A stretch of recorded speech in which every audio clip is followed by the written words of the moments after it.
It was everywhere, caking my beard, clinging to my clothes, swirling in the air like dust bunnies gone rogue. This wasn't exactly how I pictured spending my Saturday afternoon, but hey, sometimes life throws curveballs shaped like cave entrances. All right, slow and steady. Jack's voice echoed down the shaft, laced with a nervous chuckle. He was younger than me, fresh-faced, and full of that reckless optimism only youth possesses. I envied him a little. Below me, Will fumbled with his gear, muttering under his breath. Gotta admit, Elias, this place is giving me the creeps. I grunted non-committally. The Devil's Maw mine wasn't exactly a tourist destination. Years ago, a cave-in swallowed it whole, taking my father and a dozen other men with it. Now, the town council, desperate for a new source of income, had decided to reopen it. Against my better judgment, I volunteered to be part of the first survey team. Maybe they're just excited to see us, Will, Jack joked, his voice echoing in the cavernous space. After all, haven't seen a friendly face down here in years. His attempt at humor fell flat. The silence settled back in, thick and heavy. Every creak of the rope holding me, every drip of water, sounded amplified in the darkness. My hand instinctively went to the worn leather locket around my neck, a constant reminder of what I'd lost here. The air grew colder, the stale scent of damp earth intensifying.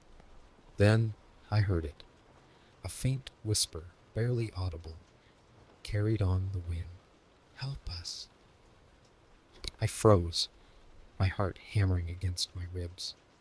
Jack and Will stopped too, their headlamps swiveling in the darkness. Did you guys hear that? Will whispered, his voice tight. Jack scoffed, but even he couldn't mask the tremor in his voice. Just the wind messing with you, Will. Let's keep moving. But the whispers didn't stop. They grew louder, more distinct, echoing through the tunnels. A shiver ran down my spine. This wasn't the wind. This was something else. And a cold dread, familiar and unwelcome, settled in my gut. The whispers intensified, swirling around us like angry ghosts. My grip tightened on the rope, knuckles white. This couldn't be real. It had to be some kind of trick, a messed-up echo, anything but. Elias, you all right? Jack's voice was strained, barely audible over the growing cacophony. Yeah. I forced a smile, my voice raspy, just thinking about the logistics of setting up camp down here. No breathable air, proper ventilation, a lame attempt at humor. Even I knew it. Will didn't respond. His headlamp cast long, distorted shadows on the uneven walls, making them seem to writhe and pulsate. My own light seemed feeble, swallowed by the endless darkness pressing in on us. Suddenly, a loud clang echoed through the mine shaft, followed by an unnerving silence. My heart hammered in my chest. What was that? Jack whispered, his voice laced with fear. We held our breath, listening. The only sound was the dripping of water and the unsettling whispers that seemed to be coming from everywhere and nowhere at once. Just a loose rock, I said, trying to sound confident. But even my own ears betrayed me, the tremor in my voice unmistakable. We continued our descent, the whispers now forming distinct words, pleading and desperate.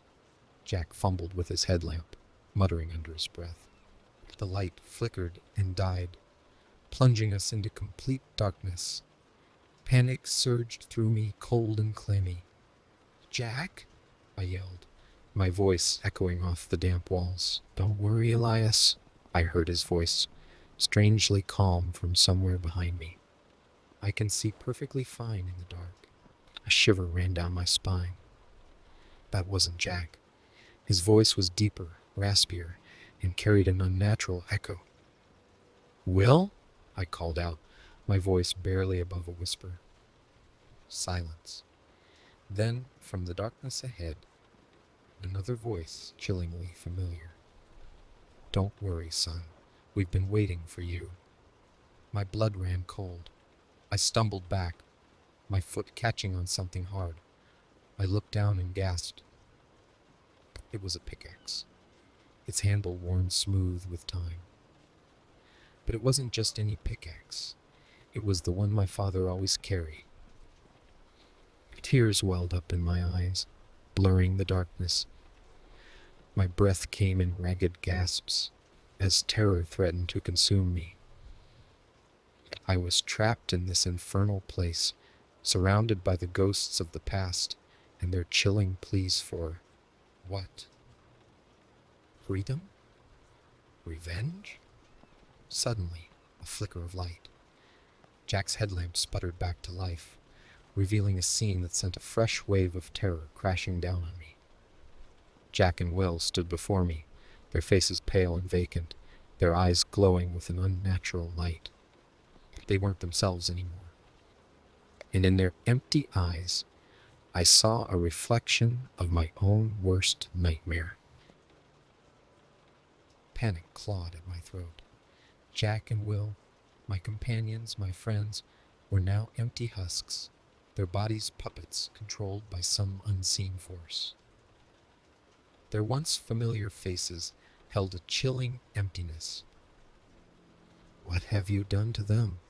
I choked out, my voice barely above a whisper. Their lips parted in unison, but the voice that emerged wasn't theirs. It was a rasping chorus, a blend of countless voices filled with a chilling hunger. We were trapped. Now we are free. They took a step closer, and I stumbled back, my back hitting the rough wall. The pickaxe clattered to the ground, its metallic clang echoing in the oppressive silence.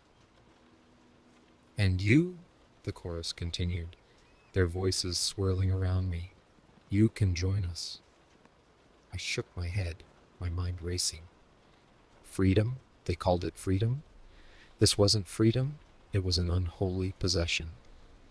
These weren't the miners I remembered, the ones who had toiled and laughed and dreamt of a better life above ground. They were something twisted, their very essence corrupted by the darkness that had claimed them. A memory surface, a fragment from my childhood. My father, weathered but strong, a warm smile creasing his face as he tucked me into bed. "Don't be afraid of the dark, son," he'd said, his voice filled with love. "There's nothing down there that can hurt you if you don't let them." His words echoed in my mind, a beacon of light in the suffocating darkness. I wouldn't let them win. I wouldn't succumb to this perversion of life. "No," I gritted out, my voice gaining strength with every syllable. "You're not free. You're trapped, just like you were before." The chorus faltered, a flicker of uncertainty crossing their empty eyes. They surged forward again, but I stood my ground, channeling the memory of my father, the love for him that wouldn't be extinguished. "I won't let you take anyone else," I declared, my voice resonating through the cavern. "There's nothing left for you here." A blinding light erupted from my hand, engulfing the cavern in a wave of white. The corrupted figures shrieked, their bodies convulsing as the light washed over them. They dissolved into wisps of dark smoke that swirled and dissipated into the air, leaving behind an eerie silence. The light subsided, leaving me alone in the darkness, the silence thick and heavy. My hand trembled. The source of the light, a small vial hanging from my father's locket, cracked and empty. I had used the only gift my father left me, the last piece of him I had to free the trapped souls. But at what cost? Exhaustion washed over me, the adrenaline ebbing away, leaving behind a bone-deep weariness. I slumped against the wall, gathering my strength to climb back up. As I began the ascent, a single thought echoed in my mind.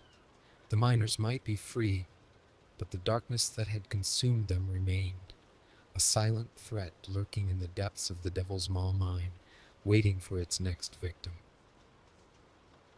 The sunlight, harsh and unexpected, stung my eyes as I emerged from the mine shaft. The familiar sights and sounds of the town, the creaking porch swings, the laughter of children playing, felt alien, almost dreamlike. News of my successful survey spread like wildfire through the close-knit community. Everyone seemed relieved, their faces etched with a newfound lightness that sent shivers down my spine. "Elias, you're a hero," Mayor Thompson clapped me on the back, his grip unnaturally strong. "You gave those poor souls peace." I offered a weak smile, my throat tightening. "Just doing my job, sir." As I walked through the town square, I saw Mrs. Henderson watering her flowers, her eyes brighter than I remembered. Mr. Jackson, forever stooped with grief, now held his head high, a whistle escaping his lips. Something was wrong. Too wrong. The weight of the empty vial in my pocket felt like a lead weight in my stomach. The memory of the chorus's chilling words echoed in my mind. "We are free." Later that night, I sought out Jack and Will.